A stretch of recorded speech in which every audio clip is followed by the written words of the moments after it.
Welcome to the Empowered to Connect podcast, where we come together to discuss a healing-centered approach to engagement and well-being for ourselves, our families, and our communities. I'm JD Wilson, and I'm your host. And today on the show, we've got Becca McKay, and for the very first time, her husband, Rico McKay, is with us. And so you're going to love Rico. We have long been friends, but this is the first time we've been able to have him on the show today. And so we're going to talk about stress capacity. It's something that a conversation they have all the time together, Becca and Rico, a conversation that we talk about in Empower to Connect world a lot. And so we're going to talk about stress capacity, what it is, how we can support each other in it, and then also just how we can then support our kids and other parents that we are in community with, and just understanding stress capacity and knowing why that is such a big deal. And so we'll just jump right into it now. Without any further ado, here they are, Becca McKay, Rico McKay, and myself talking about stress capacity. Well, all right. As we said in the introduction, we're here with Becca McKay and special guest, first-time guest, Rico McKay. Rico, thank you for joining us today. I had you muted. That's my fault. Say that again. I said it was good to be here. It's good to be here today. Great. We're starting off great here. So I think for people who don't know you, which is a lot of people who are listening don't know you yet, why don't you kind of introduce yourself and talk about kind of your upbringing, you know, what makes you who you are, and then we'll talk about how you and Becca got to know each other. And so why don't we start with that? Yeah. Well, hello, everybody. I'm Rico.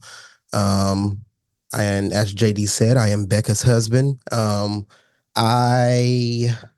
So a little bit about me, about my professional career. I started working in education about 7 years ago. And that is how Becca and I met.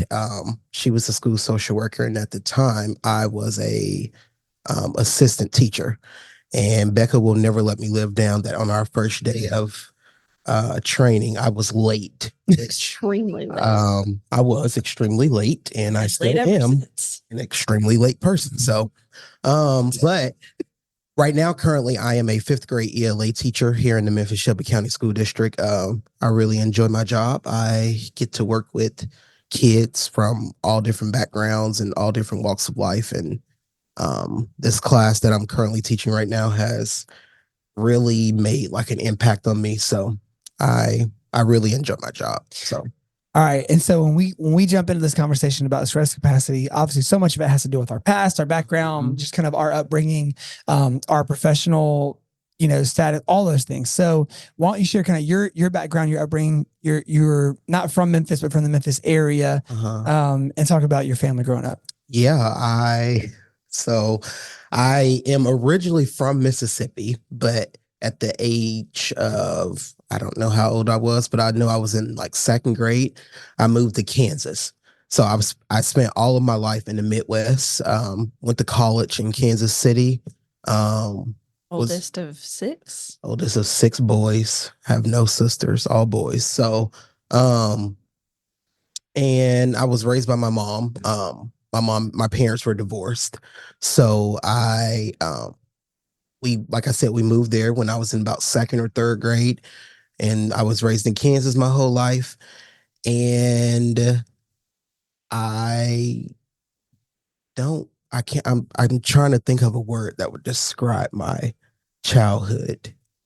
And the 2 that comes to my mind is probably a little bit of chaotic, just chaotic, but also very joyful. I had a good childhood, I would say. And I feel like my mom did the best she could raising us. So I really appreciate her and love her very deeply. Awesome. Yeah. All right. And Becca, obviously from your perspective, you guys were working together at the school. This guy's egregiously late in his first day. Horribly late. Why is he even working here? Can't even show up to work on time. What is his problem? Who even are you? Also, shout out to the late people, of which I am one. That's right. Shout out to the late people. So, all right. So Becca, your first impression of Rico, working with Rico, all of that. Oh man, my first impression. So my first impression of Rico was, he's new to Memphis and he just wants to make friends. And I didn't know that he didn't just want to make friends with everybody. He just wanted to be friends with me. Hey. but super friendly, super personable. One of the things I remember from early on is a mutual friend of ours, Gretchen, was working in the library at the time. And she came up to me and was like, do you know Mr. McKay? And I was like, yeah, I know him a little bit. And she was like, do you know he has the voice of an angel? So he can sing very well, and he doesn't share it with everyone all the time. But apparently he was just singing in the halls, and she felt the need to come and tell me. And you have the voice of an angel. Thank you. I will be an impartial I'm not impartial. I love Rico, but another third party, an unmarried third party, who will say it's true. Rico has the voice of an angel, which is why he chose today to debut his new single. And so here it is. No, oh my goodness. Rico and I met actually during a pretty rough time of his life. His dad was in the hospital nearing the end of his life. And so even from early on, we got to know each other like through a grief journey, which is like a little bit different. Yeah. Listeners of the podcast know that I lost my mom when I was a teenager. He had lost his dear, dear grandma. And so then watching him walk through the loss of his dad, we became close pretty fast, dated for a while, and then got married during 2020. And it was you can imagine how that was, dear listener. Everything you're picturing, all the like canceled plans, lost deposits, worried that they were going to shut down our even outdoor wedding because they were going to do restrictions on the number of people. And so, I got married in 2020, and it's been cool. We have very adjacent jobs where we both work serving kids, but in different ways. Yeah. And so we both have a huge heart for kids. I will give a shout out to Rico. One of the first times that I saw him, he was serving as kind of a one-on-one to a kid with some significant disabilities. I've seen him assist in general ed classrooms, special ed classrooms. And so just have seen him in a lot of ways show up for kids in really meaningful ways. And so I know, on this podcast, we talk a lot about serving kids who've experienced adversity, trauma, loss, grief. And he is part of that in his work too. So I love the kids, y'all. Awesome. Rico loves the kids. So today we're talking about stress capacity. And do you want to frame, Becca, this conversation from a standpoint of how we're going to look at it today? And then we'll jump into some conversation around it. Yeah. If you haven't heard, we have a whole episode called Understanding Stress Capacity where we dig into it deeper. But just to kind of give a really small overview, everybody has a baseline stress capacity. And our baseline stress capacities are different depending on our personalities, our temperaments. We don't all have the same starting point. But then we all have this shared experience of when stressors add up, our stress capacity, like a window shade, just starts coming down, and the amount of things that we can handle gets smaller and smaller and smaller. I'll add a layer to this if you're listening of your stress capacity can be different for different things. So you may have a huge wide open stress capacity for your family and for relationships and things like that, or even conflict, but you may have a tiny stress capacity for something broke in the car. So if you're listening and you're like, I don't really know for sure, we have different stress capacities for different things. Yeah. But the reason that we brought Rico on today to talk about it is because once upon a time we were on a date at a restaurant, and I was like, Rico, you have to understand stress capacity or we cannot continue. And he was like, you're making this up. What was your response in the moment? I was like, that's not, I can't, it was the exact word you told me. And the exact word that I made you Google was, I feel like you're experiencing a low frustration tolerance. And I was like, you just made that up. That's not a thing. I did not want to listen. And she was like, Google it. And I Googled it, and I was like, my goodness, this is me. Like, this is me. Like, I feel like Google described me to a T. Like, it really described me to a T. And I was like, yeah, I have low frustration tolerance. Yeah. Okay. But understanding that and being able to talk about it has helped us a lot professionally. It's helped us in our marriage. It's helped us even with family members and family trips. And so just the idea that hey, my capacity is low right now. Like, to being able to talk about that with somebody and being able to kind of adjust. I wonder for both. I mean, I'll start, and then I wonder, JD and Rico, both of y'all, my stress capacity is pretty large. Like, I can handle on a good day, I can handle a lot of different stressors, and I'm pretty good at like problem solving. I think it comes from working in schools and feeling like a lot of my day-to-day was crisis management. So I have a pretty big, I don't know, JD, what would you say your stress capacity is, big or small on a good day? I mean, I think the most relatable thing is as far as that it's situational. So professionally, I feel like it just takes a lot to get under my skin.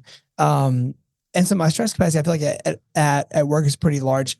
My stress capacity at home varies widely based on the topic. Like, there are some things that set Elizabeth off that don't even register on the radar for me on a stress wave. Yeah. And same for her. Like, she'll say, why did you just snap at them? And I would look at them like, did you not see what just happened? Like, and I can't believe that she does not find the same thing just like catastrophically stressful. Yeah.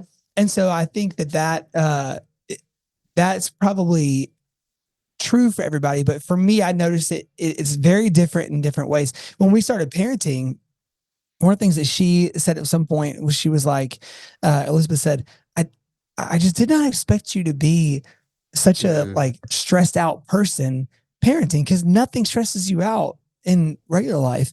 And it's the uncontrollable aspect of parenting. Like, you're not doing, like, we were dating on our terms, right? We were to some extent married on our terms. There were some low level frustrations of like, hey, I'm going to go to bed. And I'm like, cool, I'm going to stay and watch Sports Center for another hour. And she'd be like, well, but I thought we were going to go to bed together. And I'm like, what? No, I usually watch like 3 hours of the same thing like this and like chew ice on the couch. Like, that's what I usually do. This is my routine. Chew ice. And she was like, well, I just really, and it clearly was something that to her was like a marriage thing. Like, well, no, you go to bed together when you're married. And so like, that just was something that I was like, I'm going to have to give this up now. And now a weekend, I was like, oh, this is way better. This is dumb. Like, I was wasting so much energy staying up so late. So anyways, all that said, I think it's different in different places. And my background, my history, my own insecurities illuminate those stress capacities in a way they don't for everybody else. And same for you, right? Yeah. I think my stress capacity, y'all, I know the listeners on this podcast doesn't know me, but I keep it real. So I think mine starts out low. It really does. I don't like, it's little. It's very small. And I, don't like look for things to like set me off, but like they find you. They find me. But it's like the smallest things. Like, I feel like at like work and professionally, I feel like I do have like a large stress capacity. Yeah. Like, I'm able to like handle a lot at work, because if you know anything about education, like, you have to be flexible. Like, things change sometimes by the hour. So you have to have like the capacity to like do that. Yeah. But like my personal life, I'm like, and Becca can probably tell you this, it starts low. Like, the bar is low. But like, I feel like over the last maybe 5 years or so, like, knowing Becca, like, I have gotten better at that. But it's like big things. I tell Becca this all the time, like, big things in our life, like, don't set me off. But like, something going wrong with the car will just send me over for a week. And it's just the truth. Like, it's the small things. So, that's mine. And I'm the opposite. Like, little things, you get a flat tire, like, that doesn't really rattle me, but like big life things not going our way or going different, or things that are unexpected, things that are changing my like quote unquote life plan, like, those things are a lot harder for me than the little things. So we're kind of, I don't want you to feel like I'm saying like mine is better and yours is worse. That's not true. Yeah, that is something that's important to understand, is that this is not a marker of health. Yeah. This is a neutral thing about ourselves. It's crafted within us by our biological makeup, by our history, our family histories, like our life experiences. And so it just is what it is. Now, I think once we have a baseline of it, we can this grow is what it. we're talking about today. We can like grow that by understanding the same way that if you know, okay, so we live in Memphis, the roads here are comparable to, I don't want to be demeaning, so I will not compare other countries' roads to Memphis because it would be demeaning to that country. Our roads are terrible. And so there's potholes everywhere, bumps in the road. We also have the worst drivers in the United States of America here. So like you're dodging Nissan Altimas with drive out tags and potholes constantly in our city. And so I have one tire that has a very slow leak in it. It's got like a nail in it. And I do a thing. You talk about low stress capacity. Elizabeth has a low stress capacity for the fact that I do not like getting this tire repaired. Yeah. I have a pump in my car that when it gets low, I pump it back up. That's pretty dumb. But it's something that I do because I don't want the stress of having to go to the shop and having to wait there. And I don't know how long it's going to be and all that. But I know if I don't keep that tire aired up, it's going to hit a pothole and break the wheel off the car. Yeah. And it's pretty soon. So I have to be conscious. That tire is low. I got to make sure I keep airing it or else it could be trouble because we live in an area that could exasperate that air capacity in the tire. So I think for us, one of the things that we can start to look at is understanding where your stress capacity is, which you can talk to family members, to friends, to spouses, to, coworkers to get a baseline understanding of your own stress capacity. It might not be what you think it is. And then once we know that, we can start to figure out what are the things that are like big stressors for us that take that capacity. What are the potholes? What are the Nissan Altimas in our life? And then how do we accommodate for those things? Because talk about, especially in a classroom setting, like if a kid does something in the classroom setting, you can't go take a 30-minute calm down break, like on the spot right away. Very true. You could, you get fired. Yeah. But, so how then do you prepare yourself for those moments? And so that's part of what we want to talk about today. I like those two questions. Like, what's the pothole? And then what's the air in your tire? Like, I feel like those are the two questions that you're asking. Yeah. So what are the potholes for you? I think the potholes for me is that's a good question. There's big and little ones. The little one. What's the little one? The little ones is something going wrong with the car. No, that's the big one. The little one is if you forget to eat breakfast. Oh, okay. Yeah, you're right.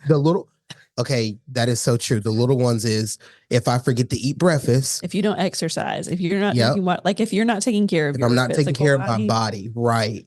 And it's, if I don't eat breakfast, like it starts to hit me every day in like class around 10 a.m. Yeah. And like, I have like shared, because I teach 5th grade and I feel like I can be real with 5th graders. Like, okay, if I'm starting to get a little like snappy around 10 a.m., I didn't eat breakfast. Yeah. Like that's it. And I can like keep it real with them. And so that's definitely a pothole. Yeah. I think that you when we first started dating JD, he would make fun of me because it would be like, we'd be on a road trip. It would be like 12 o'clock and I'll be like, what's for lunch? And he would be like, you're on such a schedule. And he would belittle me about it, berate me. No, I'm being dramatic. He would give me a little bit of a hard time about it. And now that we've started to like pay attention to our stress capacity and like where we're at, now he'll be the one that's like, hey, we got to stop. Like we got to get something to eat, right. Or, even proactively, like when we go on trips and vacations now, if Rico doesn't exercise, he doesn't feel well. And so like in like stress capacity wise, like he doesn't feel like himself. And so we took a trip to Phoenix, Arizona, like we're finding the Planet Fitness to go make sure that we're exercising. Not letting your physical body go, even when, you might be in your day-to-day routine, or you might be in like on a vacation or on a trip, or, state testing is coming up and we've already been talking about like, you're going to have to be in a room. You're going to be really bored. How are you going to make sure you're walking and moving and drinking water? Like just those types of things to pay attention to. I would say that's a baby pothole. And then the bigger pothole is, like something goes wrong in the house, the car, or at work. I think it's funny that you said you're really flexible at work because it wasn't always that way. So I wonder, how have you grown in your ability to be flexible? Or maybe do you want to share what it used to feel like for Rico McKay?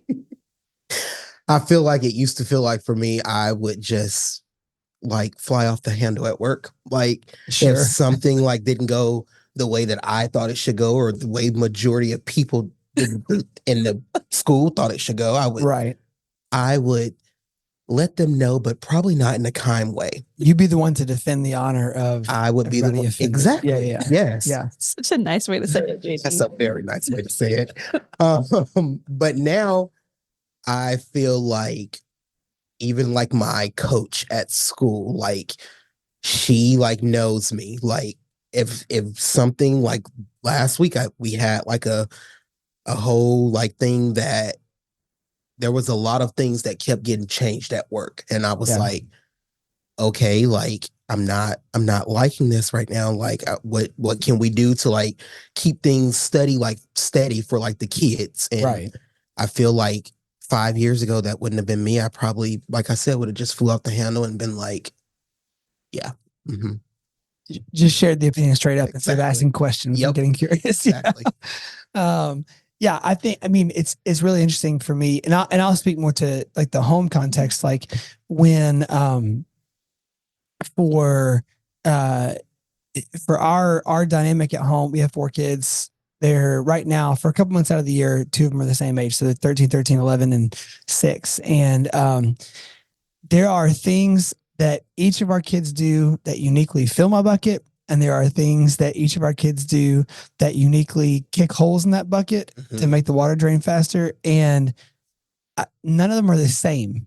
And so it's been a really interesting psychological evaluation for myself to realize, like, why do these things bother me in the way that they do? And some of it is along son-daughter lines. Like some of the things the youngest, our baby, and this is probably just a baby of the family thing. There are things she can do that would have made me fly off the handle when the other kids were little, that now I'm like, well, this is adorable. Yeah. I can't get enough of this. And the other kids are just staring like mouth open, like, are you kidding me? And so, some of that comes with being the youngest in the house. But one of the things that we've realized, for Elizabeth and I, one of the benefits of, just awareness in this area is that we can start to recognize each other's stress capacity and kind of like tag team wrestling partners, like tag each other in and out when we need to. And so, for us, this last year has been extremely hard on a bunch of different fronts. There's been some medical complications with several members of our family. There's been school frustrations. There's been all kinds of stuff happening. And that affects Elizabeth and I both differently. There'll be days when I get home kind of skipping and whistling through the door, and I'll be able to pick up in an instant, like, oh, okay, like I've got a lot of capacity for the chaos happening in the house right now. So I can tag Elizabeth out and be like, hey, you want to go take a nap? Would you want to get out for a second? And she'll move out for a little bit, and then I'll step in, because in that moment, like, it's easy for me to be able to then like give a gentle reminder, like, hey, we're going to clean up all these tiny shards of paper that we're cutting up all around the table when we get done. Right. Yeah. Great. Okay, cool. And then I can help, start dinner and all that. There are other days where Elizabeth will either come into the picture, or she'll just notice and hear something happening and be like, oh, okay, would you like to go run or something? Would you like to get out for a few minutes and just take a break? Because it feels like you are really stressed out. Right. And so knowing each other and being able to witness that has helped immensely, because when the window is very small for one of us, we can jump in to help each other.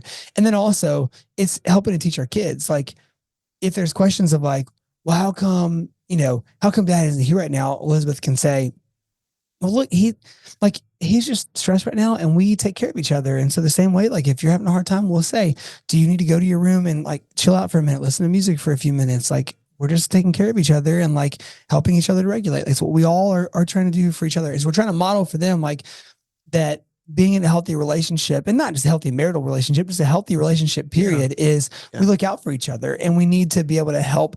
If we know each other, we can help take care of each other and give each other what we need when we need it. And so I think it highlights this idea that what you're capable of is not the same as your capacity. Yeah. And so like, you're super capable of coming home, making dinner, doing all the things. Right. And so is Liz. And on some days, like, she's capable and she has capacity. And on other days you have capacity. And then there's like obviously the inevitable, like when both of your stress capacities are low and you're just doing your best to kind of carry each other through. And that's what Chick-fil-A is for. That's what Chick-fil-A is for. Chick-fil-A is for. Yes. That's right. But yeah. Then, when you both have a low capacity that day, like that's when you have to kind of get creative and real. And like you have to kind of real time make some negotiations with each other. Like, all right, this feels like, I'm holding my hand up above my head. Like this bar feels like too high of a bar for today. Like, I don't know that we can prepare this healthy dinner we had on the plan for today. I feel like maybe salmon goes in the freezer and Chick-fil-A happens instead.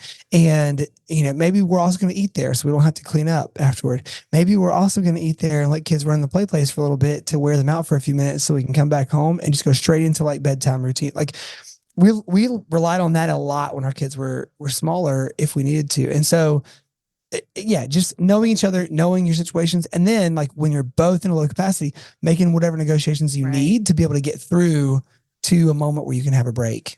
And if you're like in a season, I think everybody's gone through, and we were talking just the other week, Rico, about like state testing is coming up and that's really stressful for teachers. And so you have been communicating like your stress capacity is pretty low right now in general, but you can't live like that for months. Right. And so we've been finding ways to expand it that on the weekends, or like how we're structuring our lives. Like, how are we exercising? How are we like, what are the things that we're doing to try to make the best of a stressful season?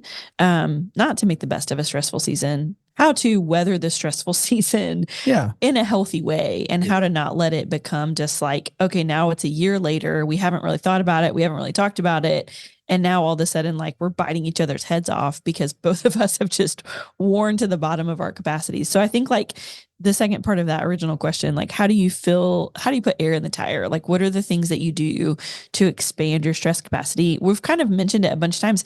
First, you have to know that your capacity is low. You have to be like aware of that. And you have to figure out, everybody's different. What works for Rico and JD and Liz is different from what works for me. Like we have to know ourselves, and we have to know what do we need to fill that tire with air to be able to weather the next pothole. Like what are the things that we have to do? So for me, it's like, guys, I need time alone. Like I like people. I really enjoy being around people. Last week we had a work trip where I was around people for about 48 hours nonstop, and I enjoyed it. It wasn't horrible for me, but when I got home Saturday, I don't think I came out of the room. Like I was like, I need to be by myself. And so Rico knows that about me. So it wasn't like, that wasn't the day for him to be like, hey, Becca, let's do this and this with our friends, and let's do that and that with our friends. Like it was like a day to be like, hey, this is Becca trying to recalibrate for the week ahead. Does that make sense? So like knowing each other, I don't know, what fills your tire with air, Rico, whenever you're feeling low? I think something that fills my tire with air is I have been really into like cycling the last like 3 years. So it's just like going to take a cycle bar class, going for a walk at Overton, or I went out a couple weeks ago with my team from work, and I really enjoy working on my team, which like if you work in education, you know that can be a hit or miss. Like you can enjoy working on your team or you cannot. So luckily I feel honestly blessed to like work with such a good team. So it's like the opposite for me. I like want to like be with people. Get to see my best friend this upcoming week in Nashville. So that'd be great for me too. So I like to do stuff. I like to do stuff. You just like to do. It doesn't even have to be with a bunch of people, but whereas I like to sit and chill. So we're kind of opposite in that way. Yeah. Same. I mean, I like to do stuff like when if there's going to be a time where like if Elizabeth and the kids are going somewhere for a day or two, like immediately my mind is like, what am I going to do to like maximize, resting or taking or having fun or like taking advantage of like getting to do some stuff I don't normally get to do, or work on the house in a way. And I don't always pick that last one. But I should. And so I try to I'm immediately stressed out at the thought of, or stressed in a good way. Like I can't waste this like time I've got, or if Elizabeth and I are, somebody's got kids or we've got a babysitter, or there's this like window of time we've got, I immediately am like, all right, how are we going to fill this up and make it like really fun? And how are we going to, and that can be stressful for some people in our situation. Like that can be, that's not always how Elizabeth thinks of those situations too. And so a lot of times she does want to rest by just like resting, which is helpful. And so, yeah, they're Just resting. Yeah, just resting. Like, what a novel idea. And in my mind, I'm like, rest? No, I'll rest when I'm dead. So, so that's not always healthy. Like, there are times I need to stop and just allow myself to physically rest. But a lot of times I find that like emotional, mental rest by getting out and doing something fun with people I love. Like, yeah. And so I think one of the questions I have for y'all, like professionally, how do you, because again, you're not always able in the moment to stop and care for yourself the way that you need to. So how can we create environments in work that allow for us to kind of care for each other in this way, but then integrate these practices into work? I think it's helpful to just open the conversation. So like, y'all know Jesse and Tana, two of the people that are on the podcast a lot that I work with closely. Like, it's important for me to tell them, hey guys, my capacity is low this week. Like, I'm feeling drained. And so if if I'm being a little bit less enthusiastic, or if you're like wondering if I'm mad at you, I'm not mad at you, but like, I'm just not at my best self. So just, I think communicating can be helpful. And then I think when you work on a team where there is space to be able to get your needs met, that's great. Sometimes you can't, like you said, like sometimes it's, we have a deadline and we have to just bust through this and we just have to find it within ourselves. And I think that that's fair. Like a lot of people are in that situation. A lot of people don't have the luxury to just like take a 30-minute nap in the middle of a work day. Right. But we can at least communicate. I think opening the conversation can be really helpful. It can make people feel safe to like share, yeah, me too. Or like, hey, I'm feeling pretty good today. I can bring it today and I can help us move through this. Yeah. And then I think like in professional context, obviously like that you have to have trust and felt safety to be able to do that. Right.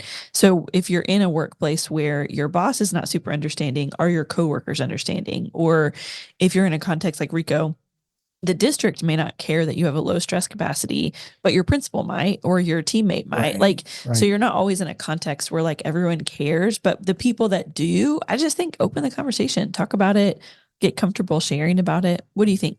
Yeah, I would say the same thing. I just said, like, I really enjoy at work, like working on my team. Last week, very frustrating moment happened, and there was something that was like at work that was confusing me. So if I'm confused as the teacher, that means the kids are confused. Right. And we were just all confused, and it's the week before spring break. You know, everybody's just like ready to go on break. Counting down the minutes. And I got like so frustrated that I like had to go across the hall and like tell my teammate, because we like all of us have like this relationship. I was like, I just need literally 4 minutes to just step outside and I will be right back. Yeah. And she understood that. Like she was like, okay, I'll watch the class. Like there was no questions asked. She knew that I was like about to have like an unraveling moment. And she was like, okay, just go take it and come back. So I think, like Becca said, is being able to like trust your team, like trust the people that you work with, and that you're able to communicate that with them. So what did you do with those 4 minutes? Do you remember? I breathed in my nose and out my mouth for 4 minutes. You also shot off about 78 text messages to your wife. I did. Those fingers were flying. The fingers were flying. They were. But that was your way to release it. And I was just like, you didn't do it in front of the kids. You waited till you were out. You didn't text me in front of the kids because of that, not to be like, you're not supposed to be on your phone as a teacher. So you knew, I need to like process this. Yeah. So I'm going to tag out and step outside for a second. So you can text quite a few text messages in 4 minutes. You can. Yeah. I mean, we should have a competition later on.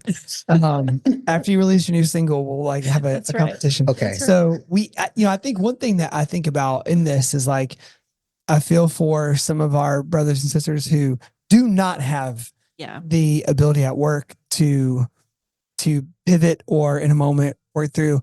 And I wonder if those, Becca, I wonder if you think about any like proactive strategies, like, hey, if I know I have a stressful work week coming up, like, I think for those, if you're hearing this, like, oh yeah, great to have a teammate across the hall who can just give you a 5-minute break. I can't ever get a 5-minute break because I'm whatever. Mm-hmm. So for folks in that situation, it's way more important to kind of preventatively or proactively kind of know yourself and kind of think through your days and like, if I've got a stressful day coming up, how can I go ahead and take care of myself ahead of time? Can you think of anything like strategies that would be helpful in that way?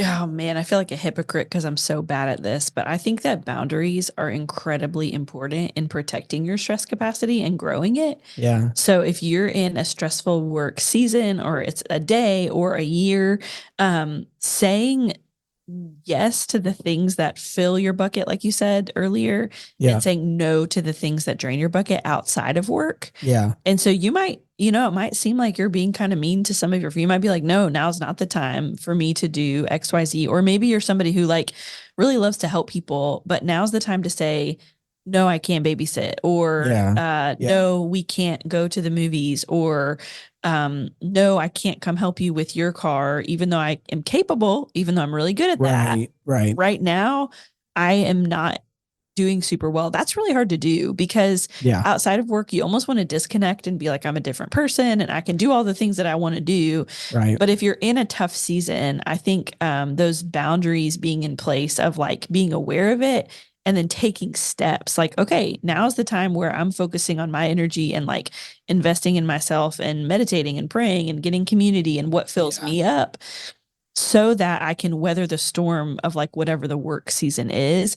And then in the moment, the one of our faves, Robin talks a lot about psychological boundaries. Yeah. And so she talks about like in the moment being able to have psychological boundaries. Like for most of us in our jobs, this is not life or death. For most of us in our jobs, this is out of my control or this is in my control. Yeah. So like some of the stressors that we face are legitimately dumb things. Right. For your example, Rico, like you're having to change things every 5 minutes because somebody at the district wants you to, and that it's fair to be like, that's dumb, but also like you're not in control of that. And so the psychological boundary of I'm going to have to do some things that don't make sense to appease whoever. For a lot of people that serve, like I'm thinking of our child welfare professionals, I'm thinking of people in systems and government work and child welfare, we have a lot of demands that are coming at us from above. Yeah. Having the psychological boundaries to be like, you know what, this is what I can control and this is what I can't control. Yeah. Allows you to be a little more flexible. Whereas I know I can get stuck with this doesn't make sense or this isn't always right. And so I can get really stuck and that can just shoot my stress up. Yeah. Does that make sense? 100%. But I think too, like that's what we get into like the, not just proactive, but preventative. So like, for, we talk about things we can do like within ourselves, working out, eating right, being aware of sleep. And I am totally hypocritical. I am the worst about getting the sleep that I need. Because once I go to sleep, I'm back at work again, basically. So like I like once I'm awake at night, like, and I've got that time and like the house is quiet. It's like, well, now I can do like, I can watch whatever I want to watch. I can eat whatever I want to eat. Like I've got this time now. And so it's, as a 7 on the Enneagram, like a constant fun seeker, I'm like, well, now's the time. Like now's my moment. If I go to sleep like a responsible adult, then I'm just going to wake up having missed out on all this. Come on. 6 more episodes of this show I could burn through right now. So, so I've had to work at, and I'm not great at it yet, but I've had to recognize during stressful seasons, like I cannot push my body to the brink and expect it to just hold the line when really stressful stuff comes up. Like I've got to give myself what I need preventatively. And I think when we go beyond that, that's when we step into like, what does it look like to seek out a counselor, seek out a therapist to be able to work through some of this with, and to be able to figure out, okay, there's some cyclical stressors that continue to hit me that seemingly don't hit my coworkers the same way, don't hit my spouse the same way. Like, could there be something deeper that I'm holding on to that is actually causing this explosion? Same at home. Like, hey, my kids do something that seems very minor to everyone who watches, and then I lose it over these things. Maybe I need to talk to somebody. Maybe there's even, in the realm of like physical therapy that needs to happen or something like that. You've got a nagging injury that like you notice being worse at different times of the day. And it's just the thing, it's your own version of the leaky tire that like you just do what you need to in the moment and take your Tylenol or put your brace on or whatever. But maybe it is time to get that looked at to be able to have time where you're not constantly in pain, right? So like all those things I think about, help you if you're not able in the moment very often to get yourself what you need. And like we got to look at preventative care for ourselves first, right? That's so good, JD, because stress capacity is not your personality. Yeah. Which like sometimes I feel like we can think that it is like, oh, I'm just not good at handling that. And it's like, no, we're humans. We can grow. We can invest in ourselves. I love that suggestion to just like look deeper. We've got parents that listen to the podcast who are in stressful seasons for years and they can't necessarily hit the eject button. Like they're in it. And so what can you do to invest in yourself to be able to handle those stressors or as an educator or working in nonprofit? Like, what are the things that you can do? I love that suggestion because it's not your personality. It's not like, oh, Rico just has a small stress capacity. End of story. Right. The end. Right. Yeah. That's not what it is. Right, Rico? Right. No. Right. I'm messing. No, but you've grown a lot in your stress capacity. And I think anything you want to share about anything that has helped you with that over time? I would say it's something that's helping me like currently in the moment is I like tell Becca all the time, I need like, even when I'm in something stressful, I need to like look forward to something, whether that's something really is just like spring break this week. Yeah. For example, like we have Becca mentioned earlier, TCAP coming up, which is the state test in Tennessee for all schools coming up in like 4 weeks. Yeah. And I know that it's going to be after spring break next week, it's going to be a very tight 4 weeks, like until the test is over. Yeah. So I know when the test is over, that's when all the fun things can start for 5th grade. Like we have 5th grade graduation, we have the 5th grade picnic coming up. It's like all these end of the year fun things, field day. So I'm like, I like need something, even if it's small, like to just like look forward to. Yeah. So I'm gonna ask a more specific question. How has therapy helped you grow your stress capacity? Therapy has helped me grow my stress capacity because I've like, which sounds like cliche, but like I feel like I've really like discovered like who I like am in therapy. Like my therapist uses the Enneagram a lot, and I'm an 8 on the Enneagram. So I know that like, okay, these things are going to set me off, but like I can find healthy ways to like, I don't have to like go to 100 in every single situation. Like, some things can be talked out. Yeah. Even though like, I don't necessarily like want to talk them out all the time, but like some things can be talked out. I don't have to be like upset. And so I think that's a way that therapy has really helped me with that. Something that I really like that we started doing with our so we had premarital counseling like a lot of people do before we got married. Mm-hmm. And then we decided at the end of that, like every 6 months from here on out, we're just going to go for a checkup. Mm-hmm. And it was kind of I don't know where we got the idea to do that. I don't know anyone else that does that, but it took the stigma out of like, we must be on the brink of divorce to go to counseling. Right. And now it's just part of our rhythm. Yeah. And because it's someone who worked with us before we got married, now because it's someone who's known us for several years in, he knows kind of what to ask and what to push on and what to bring up. And it's just been like super helpful. And I think what you're saying, JD, is like, he helps make connections that you can't always see. Like he knows how to connect it to your past or your experiences, or he knows how to like connect you to the past and then push you forwards to a different future. Yeah. Right. I am a licensed social worker. I can't therapy myself, Rico, and our marriage. Yeah. So just like you, I love that you brought that up, JD, but like you need someone else with a different perspective to be able to shine a light on that and to be able to support you. And it doesn't always have to be like something critical, horrible, wrong is happening for you to get help and to get insight. We won't open this can, but we once upon a time had a very terrible, no good, horrible, very bad Thanksgiving trip. And it was like the culmination of all the stress capacities hitting at once. Gosh. And so the next year, like our checkups are in April and October. So that happened in November. And in our April check-in, because that's our 6 months of our marriage or whatever, we went ahead and started talking about the next Thanksgiving. Yeah. And then in October, we talked about the next Thanksgiving. And then we had a successful Thanksgiving. It's great. And there was still stressors. Stuff still didn't go the way we thought, because when you get together with family, it never will. It doesn't, right? But it was not the very terrible, horrible, no good, very bad Thanksgiving, because we had like worked on it and we had taken the time. That sounds like a silly thing to talk about in therapy, but it was like kind of life-changing for us. But it'd be silly if you just have routine, regular Thanksgivings that are never stressful. Then it'd be silly to talk about it. Yeah. But for y'all, that was like a particular point of stress. And so it's not silly to talk about it. And I love that.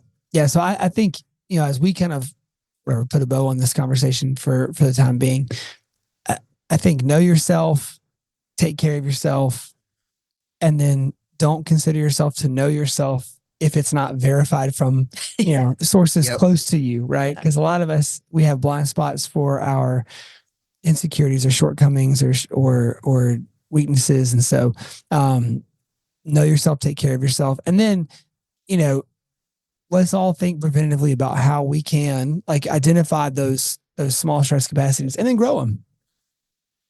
Any other thoughts from you guys before we head out?